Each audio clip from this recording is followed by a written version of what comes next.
Welcome to today's review of the Tissot PRX 35mm.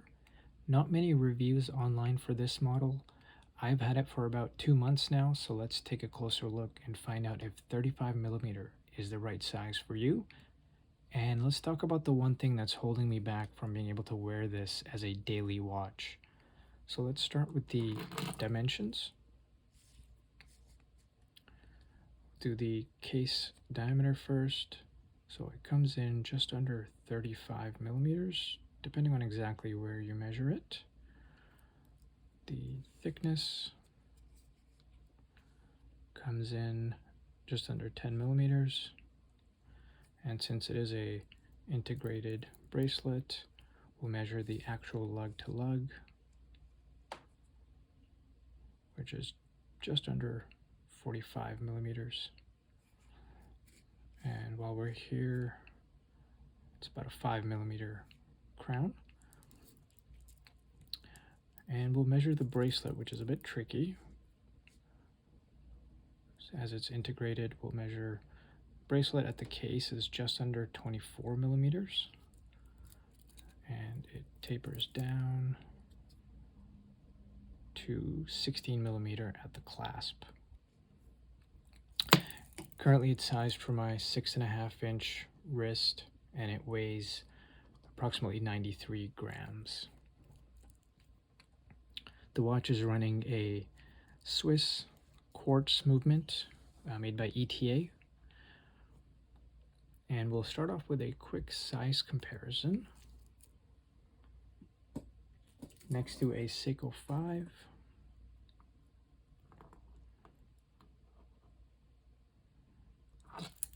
Here's the side profile. Of course, the Seiko 5 much thicker with the automatic movement. You can see the Tissot dial looks a tad smaller than the Seiko. Both smaller watches. The Seiko, I believe, is listed as a 37mm. And here it is next to the very popular Seiko Alpinist. And this is currently on a green Borealis tropical strap. And you can really see the differences in the green are quite significant. More about that later in the review. And here you can see the side profile. Of course, the Seiko is much thicker. And one last one, this Tissot dress watch, the Le Locale. Hopefully I'm pronouncing that right. Again, that looks significantly bigger. I believe that one is listed as a 39mm.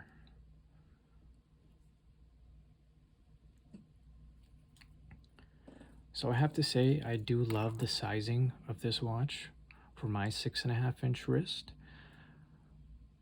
I think it's the perfect size for this kind of a watch. Maybe 1 or 2mm larger would make it look a little bit more modern as a men's watch, but this does fit perfectly fine on my 6.5-inch wrists.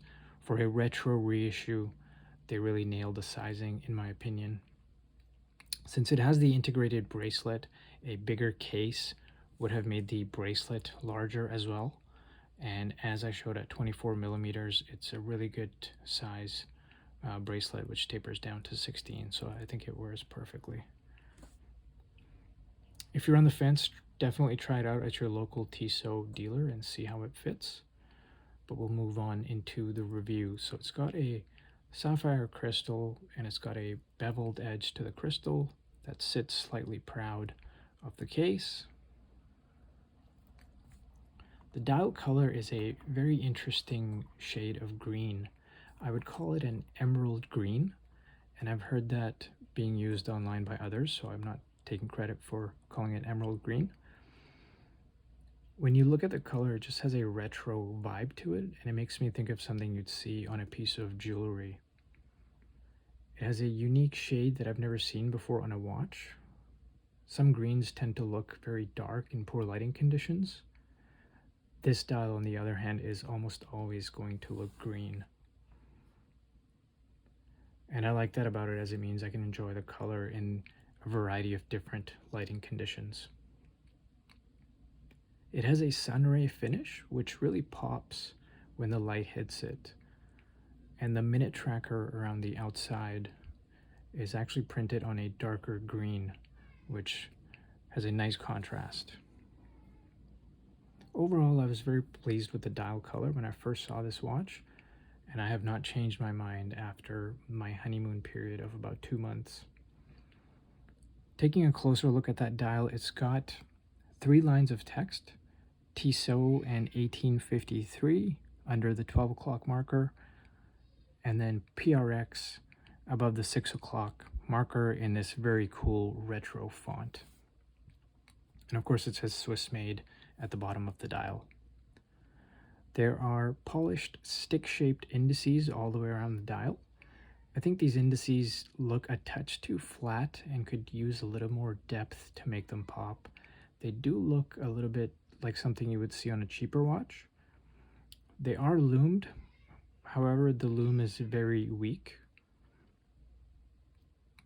If it was loomed like a Rolex Oyster Perpetual or Datejust, I think that might be a bit too good to be true. The 3 o'clock index does have a cutout for the date. The date wheel is, I would say, an acceptable size. It's a smaller watch, so relative to the rest of the dial, the size of the date seems fine. It is readable. It's got black text on a white background. The date cutout does have a beveled finish to it, which is a nice touch. The hour and minute hands are these baton-shaped hands with a thick polished edge and a slim section that's brushed down the center section. They do look nice, but I must say that they look a bit too big for the size of the dial, and I wish they were a bit smaller to better fit in proportion to the rest of the watch. Almost seems like they lifted these out of a Tissot part spin from another model with a larger dial. There is some loom on the hands, but it's not very good. If it's fully charged, then you can see it in a dark room, but really I would expect more from a Swiss brand. I maybe give it a 2 out of 10 for loom. And on that note, I really don't understand why some brands do this. It's usually mainstream brands and they'll put loom on the hands or indices, but it's barely functional. And I know it's probably a cost-saving measure, but if you're going to make it look like there's loom, then you're just going to be disappointing your customers. Anyways, that is my rant on the loom on this watch. The seconds hand is always a bit of a gamble with quartz watches. And this one, unfortunately, doesn't hit each marker on the minute tracker. But the needle style seconds hand is all polished and it does look quite nice. It doesn't have the same issue that the hour and minute hand has with them being oversized. Moving on to the case itself. So as you can probably see, it's an all brushed case, except for a beveled polished edge that is on each side of the case. The brushing itself looks to be of good quality. It is consistent on the case and it matches the bracelet. I would say that it is a touch too heavy of a brushing for my liking, but it's not really bad enough to bother me. The side profile is mostly flat with a slight taper towards the ends as it integrates into the bracelet. Overall, the case is very simple yet elegant. The crown is a push-pull style crown with a pretty heavy coin edge finish. It is quite easy to use.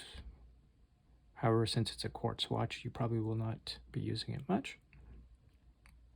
The case back looks like a simple screw-on case back. It does say 10 bar water resistance. And something interesting you'll see as you look in the case back is the presence of these quick release pins for the bracelet. As of today, July 28th, 2022, there are no strap options on the Tissot website for the 35mm models, so hopefully we will see them release some options soon. Now let's get to the bracelet, which is one of the key elements of the watch and one of the key characteristics that probably draws a lot of watch enthusiasts to this watch. The links are fully articulating, so you can basically fold the bracelet onto itself like this.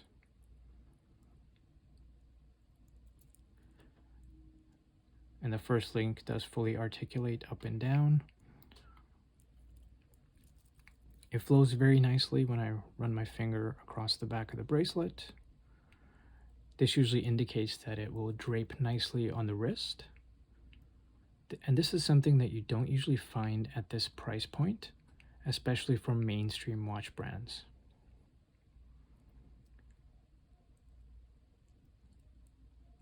Each link of the bracelet is all brushed except for the top sections, which are polished.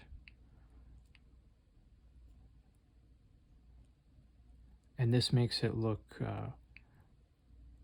really nice when in direct light. It really shimmers and shines in the light and just looks like a much more expensive watch on your wrist. The bracelet is not perfect, however. There are a couple of downsides.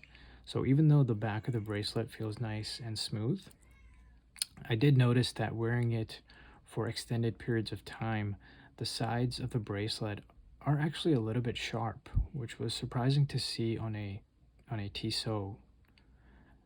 The watch does move around on my wrist, and I found that over time it started to get uncomfortable, and the sharpness of the sides of the bracelet did start digging into my wrist. And that led me to play around with resizing the bracelet, which takes me to my biggest gripe about the watch, preventing me from wearing it on a daily basis, is the butterfly clasp. So although it looks great and it's very low profile with a nice signed Tissot 1853 at the clasp, it does not allow any micro adjustment. So I was not able to get a perfect fit on this watch. It's either too tight or too loose.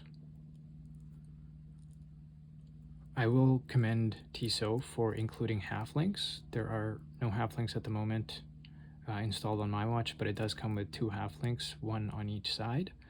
And the bracelet links are sized by push pins, and they were very easy to do. My final thoughts on this watch are that it really is perfect for my 6.5-inch wrist, and I'll put it on right now for a wrist shot. I'm really enjoying the retro feel to this watch with the integrated bracelet, that terrific green dial. The sizing is just spot on for me. Here you can see on my 6.5-inch wrist, sits perfectly on the wrist. It's nice and thin. It looks like a more expensive watch on wrist. Although not perfect, as I mentioned, a few of the shortcomings with the loom and the clasp not having adjustability and the sides of the bracelet being a little bit sharp.